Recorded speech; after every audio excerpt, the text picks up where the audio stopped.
Hi, this is Raman, your Alberta real estate tutor.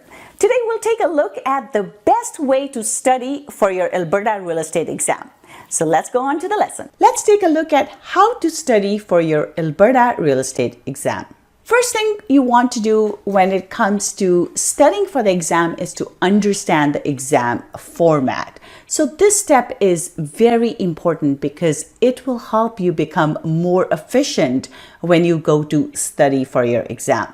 So here, what you want to remember is that it's a computer-based exam, so you're not really writing any essays or anything. This is just all computer-based, so there's no writing involved at all. When you go to the examination center, they will give you some paper and pencil to write notes if you need to, but overall, you're not writing anything. It's all computer-based. You will have anywhere from 90 to 140 exam questions depending on what exam you're writing. So if you're writing the fundamentals of real estate exam, there are 140 questions there. If you're writing residential exam, you will see 100 questions on the exam. If you're writing commercial exam, you'll have 90 questions. So it really depends on what exam you're writing, but approximately 90 to about 140 questions is what you will see on the exam. Regardless of what exam you're writing, you do need a 70% to pass your exam. So you have to make sure you get more than 70% on your exam. All the questions on the exam will be multiple choice questions, so you really don't need to really memorize a ton of stuff because everything will be in front of you, and you also don't need to really write long essays. So multiple choice questions are simpler to answer than essay questions, so we have a bit of an advantage there. Next, you want to create a study plan, and different things you want to keep in mind or different elements of a study plan that you want to pay attention to would be, first, to create a study schedule. Make sure you set time aside in your schedule in order to study. All of us are busy. You may have a full-time job, a family, other activities that you need to participate in.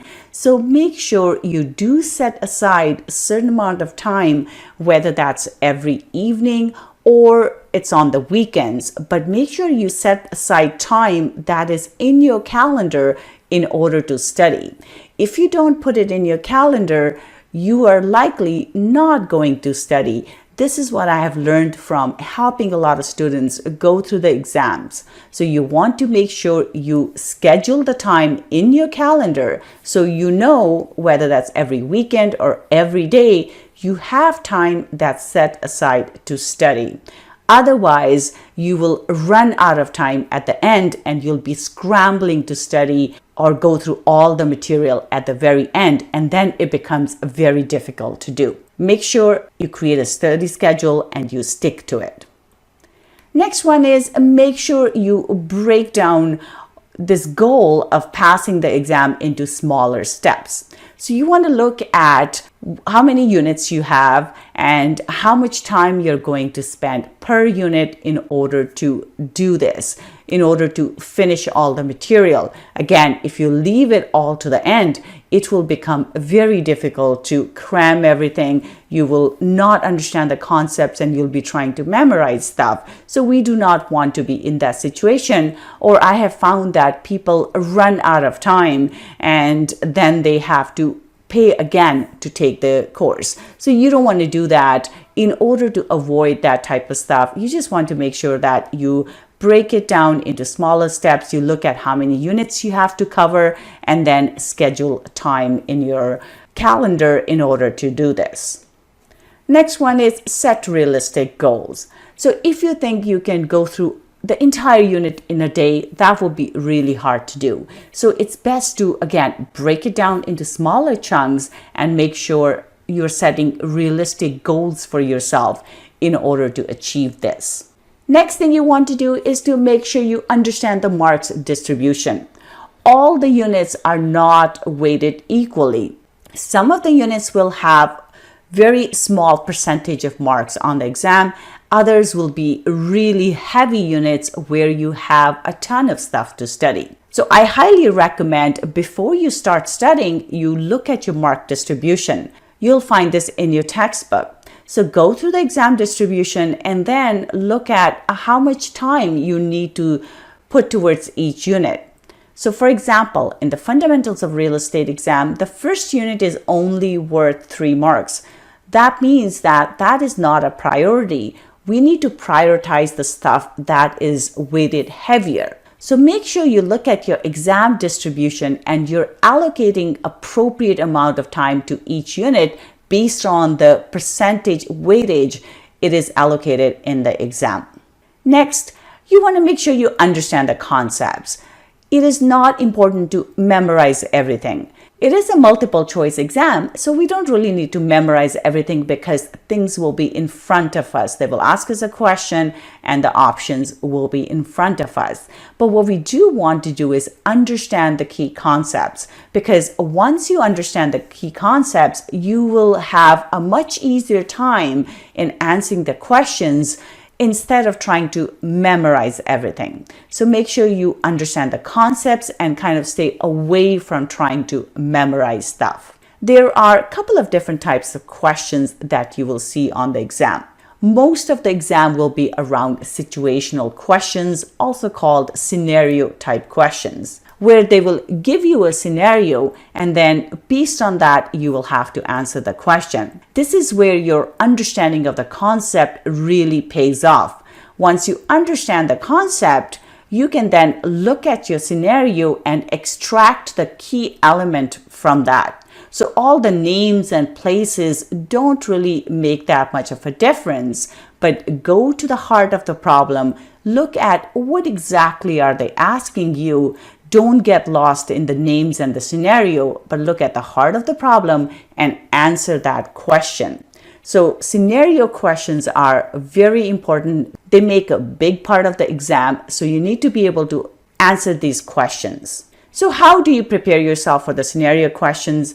The best thing to do here would be to go through all the examples. There are a lot of examples that they provide you in the textbook. Make sure you go through these examples. All the examples are in a box. So when you look at your book, you will see there are several boxes there. And each example will relate to the concept that they're talking about. So make sure you read through all your examples and you understand the concepts related to that. Because a lot of times they will have questions that will be similar to the examples that they have provided in the book. Now, they may change the names and places. However, the heart of the problem is still the same. So make sure you go through and read all the examples. Next thing is to make sure you go through unit quizzes. Unit quizzes are very important because they really help you understand the concepts. Now, they don't have a ton of scenario questions, but there are scenario questions that you can learn from the quizzes, but they really help you prepare the concepts. So you want to make sure that you go through all the quizzes. Another type of questions that you will see on the exam will be definition-based questions. Here, either they're looking for a definition of a term, or they will give you a definition and they will ask you what term does this definition describe. So here you want to make sure that you understand your key terms like real property, real estate, GDP, condominium plan, different types of condominiums, that type of stuff. So in order to answer the definition-based questions, we really want to understand the key terms. There's a glossary at the end of the book that you can go to, and you can read through that glossary and make sure you understand the terms. It's also important to go through the unit activities. Unit activities are set up to help you understand the definition-based questions, especially the fill-in-the-blanks type of activities. These activities are great because they will help you understand the key term and learn the definition of this. Now, there aren't any fill-in-the-blank type of questions on the exam, but again, we are learning the key terms here. And last of all, make sure you take notes as you're going through your material, because we do not want to spend too much time going through every single page of the textbook. So it will be important for you to extract the key concepts and key terms that you want to learn And when it's time to prepare for the exam, you're only going through your notes and you don't have to go through the entire book again. You can create notes on your own, or if you need some help with this, you can visit our website and we have notes and exam questions. Or you can go to our website and we have created the notes and practice exam questions for you there. So just to recap here, first thing you want to do is to understand your exam format. Second, make sure you create a study schedule for yourself. And a study plan here comes really handy. So just to recap, first thing you want to do is to understand the exam format. Then you want to make sure you have created a study plan for yourself. Next thing, you want to understand the marks distribution because not all units have the same weightage in the exam. So you want to make sure you prioritize the units that have higher marks as compared to the units that have lower marks. Make sure you understand the concepts. There isn't a need to memorize everything, but you do want to understand the concepts. Make sure you understand key terms. There's a glossary in the end of the book. You can refer to the glossary in order to understand the key terms. Make sure you go through all the examples in the book because this will really help you understand the scenario questions they will ask you on the exam. Make sure you go through all the unit activities and quizzes because these will help you prepare for the different type of questions you will be asked on the exam. Now, the questions on the exam may not look exactly the way you have your unit quizzes, but they will prepare you for the exam.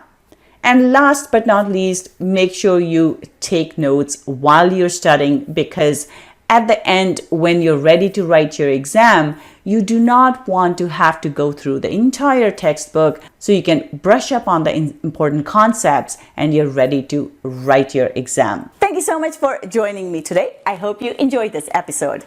If you would like a cheat sheet on my study tips on how to best prepare for Alberta Real Estate exam, click on the link below. That's it for today. Don't forget to like, comment, and subscribe to the channel. I'll see you next time.